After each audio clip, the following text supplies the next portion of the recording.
Hello, you're watching teleSUR English. We continue with our special coverage of the inauguration of President-elect Donald Trump that is happening in just a few hours from now in Washington, D.C., inside of the Capitol building due to the cold.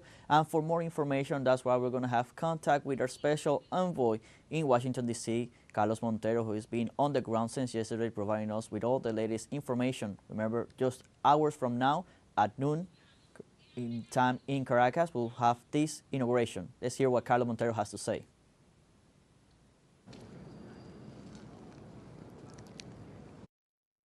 Yes, it's 2 hours from now. It's really cold today, -6 Celsius.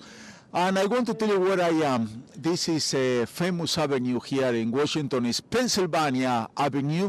In a normal circumstances, this is the place would be full of people waiting to see the transition of power because the Capitol is 5 blocks from here. White House is behind me, and this is where after the ceremony in the Capitol, the president comes to the White House and here people celebrating, but because the weather is so cold, the organizers decided no, there is no way people can be outside, it's not safe for them, we are going to do it inside. It's going to be in the Capitol, but it's going to be in a place, it's called the Rotunda, it's a closed place, tiny place. It's a problem for the organizers because 300 people you can fit inside, and they are much more. They were expecting 200,000 people in the city, and special guests there were 2,000. So there are not many of them are not happy because they are going to have to see the transition on TV. What's happened with the people who are supposed to be here? Okay, some of them, they are going to be lucky enough to be in a stadium, a basketball stadium. It's called Capital One Arena. Some of them spend the whole night waiting to have a good seat in that, but it's not too big. It has a capacity for 20,000 people. And then Donald Trump promised to go late this afternoon to the Capital One Stadium to see with all his followers. What's happened today? Let's start with Joe Biden. It's the last day as a president. He signed a preventive executive order for the people who did a committee who investigate the January 6, 4 years ago incidents, and also Dr. Anthony Fauci, for them to don't have any problem because they are scared that Donald Trump take retaliation on them because they were investigating what's happened and what's happened with the COVID here in this country.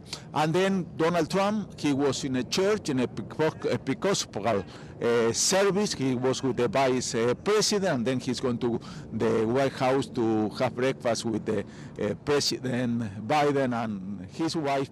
And then they are going to go to the Capitol where it's going to be the ceremony at noon. It's going to swear on a Bible that Donald Trump's mom gave to him in 1950s.